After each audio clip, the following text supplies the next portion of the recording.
Hi ಎಲ್ಲರಿಗೂ ನಮಸ್ಕಾರ, welcome back to my channel. ನಾನು ಇವತ್ತು ಡ್ರೈ ಫ್ರೂಟ್ಸ್ ಲಾಡು ಅಥವಾ ಬಾಣಂತಿ ಅಂಟುಂಡೆ ಮಾಡೋದು ಹೇಗೆ ಅಂತ ತೋರಿಸ್ಕೊಡ್ತಾ ಇದ್ದೀನಿ. ನೋಡೋಣ ಬನ್ನಿ. ನಾನಿಲ್ಲಿ ಫಸ್ಟ್ ಒಂದು ಪ್ಯಾನ್ನ ಇಟ್ಕೊಂಡು ಅದಕ್ಕೆ ಸ್ವಲ್ಪ ತುಪ್ಪನ ಹಾಕ್ಕೋತಾ ಇದ್ದೀನಿ. ಸ್ವಲ್ಪ ಜಾಸ್ತಿನೇ ಹಾಕ್ಕೋತಾ ಇದ್ದೀನಿ. ಇದು ಚೆನ್ನಾಗಿ ಕಾದ ನಂತರ ಅಂಟು ಅಥವಾ ಗೋಂದ್ ಅಂತಾರಲ್ವ, ನೋಡಿ ಈ ಥರ ಇರುತ್ತೆ. ಇದು ಒಂದು 100 ಗ್ರಾಮ್ ಆಗೋಷ್ಟು ತೊಗೊಂಡಿದ್ದೀನಿ. ಇದನ್ನು ತುಪ್ಪ ಕಾದ ನಂತರ ಇದರಲ್ಲಿ ಹಾಕ್ಕೊಂಡು ಫ್ರೈ ಮಾಡ್ಕೋಬೇಕು. ನೋಡಿ, ತುಪ್ಪದಲ್ಲಿ ಹಾಕಿದ ತಕ್ಷಣ ಇದು ಈ ಥರ ಅಳ್ಕೊಳ್ಬೇಕು. ಇದೇ ರೀತಿ ಎಲ್ಲದನ್ನು ಫ್ರೈ ಮಾಡಿ ಎತ್ತಿಟ್ಕೊತಾ ಇದ್ದೀನಿ. ಇದು ನಿಮಗೆಲ್ಲ ಪ್ರಾವಿಷನ್ ಸ್ಟೋರ್ಸಲ್ಲೂ ಗ್ರಂಥಿಗೆ ಅಂಗಡಿಯಲ್ಲೂ ಸಿಗುತ್ತೆ. ಇದು ತಿನ್ನೋದ್ರಿಂದ ಬಾಣಂತಿರ್ಗೆ ತುಂಬಾ ಒಳ್ಳೆಯದು. ಸೊಂಟ ಕೂಡ ಬಿಗಿ ಬರುತ್ತೆ.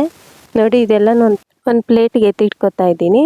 ನಂತರ ತುಪ್ಪನೆಲ್ಲ ತೆಗೆದುಬಿಟ್ಟು ಒಂದು ಸ್ಪೂನಷ್ಟು ತುಪ್ಪನ ಹಾಕ್ಕೊಂಡು ಒಂದು 100 ಗ್ರಾಮ್ ಆಗೋಷ್ಟು ಗೋಡಂಬಿನ ಚಿಕ್ಕದಾಗಿ ಪೀಸ್ ಮಾಡಿಕೊಂಡು ಸ್ವಲ್ಪ ಗೋಲ್ಡನ್ ಬ್ರೌನ್ ಕಲರ್ ಬರೋ ತನಕ ಹುರ್ಕೊತಾ ಇದ್ದೀನಿ. ನೀವು ಗೋಡಂಬಿ ಇಷ್ಟೇ ಹಾಕ್ಕೋಬೇಕಂತ ಏನಿಲ್ಲ, ನಿಮ್ಮ ಹತ್ರ ಎಷ್ಟಿದ್ರೆ ಅಷ್ಟು ಹಾಕ್ಕೊಳ್ಬೋದು.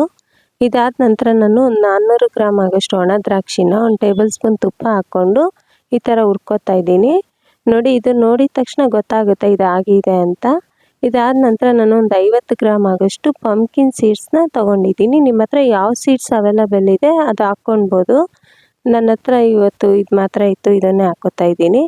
ನಂತರ ಒಣ ದ್ರಾಕ್ಷಿ ಒಂದು ಅರ್ಧ kg ಆಗೋಷ್ಟು ಒಣ ದ್ರಾಕ್ಷಿನ ಬೀಜ ತೆಗೆದು ಈ ಥರ ಕಟ್ ಮಾಡಿ ಬಿಸಿ ಮಾಡ್ಕೊತಾ ಇದ್ದೀನಿ. ಇದು ಜಾಸ್ತಿ ಹುರ್ಕೋಬೇಕಂತ ಇಲ್ಲ, ಸ್ವಲ್ಪ ಬೆಚ್ಚಗಾದ ನಂತರ ಇದನ್ನು ಮಿಕ್ಸಿಯಲ್ಲಿ ಗ್ರೈಂಡ್ ಮಾಡ್ಕೊಂಡು ನಂತರ ಹುರ್ಕೋಬೇಕು.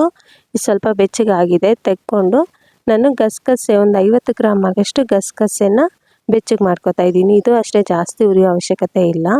ಇದಾದ ನಂತರ ನಾನು ಒಂದು ಅರ್ಧ kg ಆಗೋಷ್ಟು ಒಣ ಕೊಬ್ಬರಿನ ತುರಿದು ಇದನ್ನು ಸಹ ಬೆಚ್ಚಗೆ ಮಾಡ್ಕೊತಾ ಇದ್ದೀನಿ. ಇದು ಕಲರ್ ಚೇಂಜ್ ಆಗೋ ತನಕ ಹುರ್ಕೋಬೇಕಂತ ಏನಿಲ್ಲ, ಸ್ವಲ್ಪ ಬೆಚ್ಚಗಾದರೆ ಸಾಕು. ಈಗ ಬಾಣಂತಿ ಖಾರ ನೋಡೋಣ ಬನ್ನಿ. ನೋಡಿ, ಲವಂಗ, ಬಜ್ಜೆ, ಚಕ್ಕೆ, ಹಿಪ್ಲಿ, ಮೋದಿ, ಹೂವಿನ ಕಾಳು, ಬಜ್ಜೆ, ಜಾಕಾಯಿ, ಕರಕಾಯಿ, ಏಲಕ್ಕಿ ಮತ್ತು ಮೆಣಸು, ಚಕ್ಕೆ. ಇದು ನೋಡಿ, ಇದು ಮೋದಿ ಕಡ್ಡಿ ಅಂತ ಹೇಳ್ತಾರೆ. ಈ ಥರ ಇರುತ್ತೆ.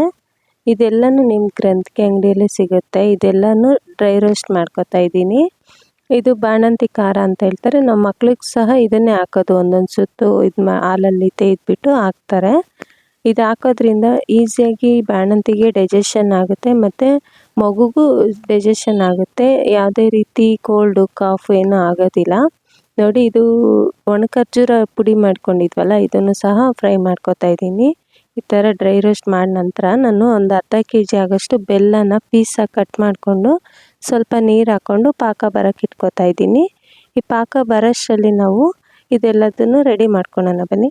ಇದಿತ್ತಲ್ವ ಗೋಂದು, ಇದನ್ನು ಸ್ವಲ್ಪ ಕ್ರಷ್ ಮಾಡ್ಕೊಬೇಕು. ಈ ಥರ ಆದರೆ ಮಾಡಿ, ಇಲ್ಲ ಕೈಯಲ್ಲಾದರೂ ಮಾಡ್ಕೋಬೋದು, ಇಲ್ಲಾಂದರೆ ಮಿಕ್ಸಿಯಲ್ಲಿ ಒಂದು ರೌಂಡು ಜಾರ್ಗೆ ಹಾಕ್ಕೊಂಡು ತಿರುಗಿಸ್ಕೊಂಬಿಡಿ, ಆಗುತ್ತೆ.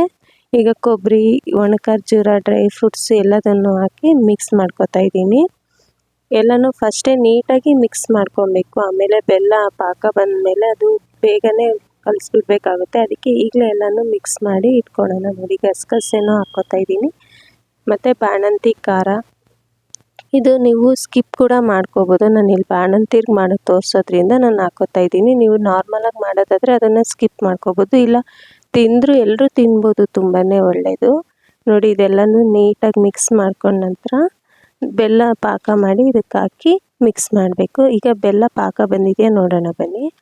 ನೋಡಿ, ಬೆಲ್ಲ ಪಾಕ ಚೆಕ್ ಮಾಡೋದು ಹೇಗೆ ಅಂದರೆ, ಒಂದು ಪ್ಲೇಟಲ್ಲಿ ಸ್ವಲ್ಪ ನೀರು ಹಾಕ್ಕೊಂಡು ಅದು ಪಾಕನ ಒಂದು ಡ್ರಾಪ್ ಹಾಕಿದ್ರೆ ಅದು ಅಲ್ಲೇ ನಿಂತ್ಕೋಬೇಕು, ಅದು ಮೂವ್ ಆಗಬಾರ್ದು.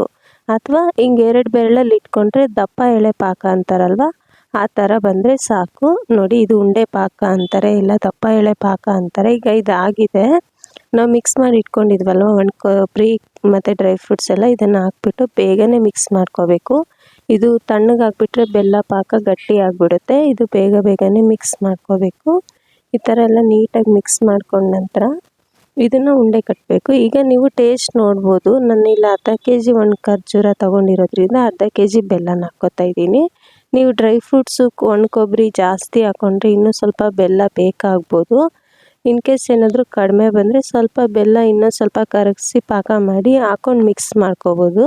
ನೋಡಿ, ಇದು ಕರೆಕ್ಟಾಗಿದೆ. ಈಗ ಇದನ್ನು ಬಾಣಂತಿರು ಡೈಲಿ ಒಂದು ತಿನ್ನೋದ್ರಿಂದ ಅವ್ರಿಗೆ ವೀಕ್ನೆಸ್ ಎಲ್ಲ ಕಡಿಮೆ ಆಗುತ್ತೆ ಮತ್ತು ನರ ಬೋನ್ಸ್ ಎಲ್ಲ ಸ್ಟ್ರಾಂಗ್ ಆಗುತ್ತೆ. ನನ್ನ ವಿಡಿಯೋ ಸ್ವಲ್ಪನಾದರೂ ಇಷ್ಟ ಆದರೆ ಪ್ಲೀಸ್ ಲೈಕ್ ಮಾಡಿ, ನನ್ನ ಚಾನಲ್ನ ಸಬ್ಸ್ಕ್ರೈಬ್ ಮಾಡ್ಕೊಳೋದನ್ನ ಮರಿಬೇಡಿ. Thank you for watching.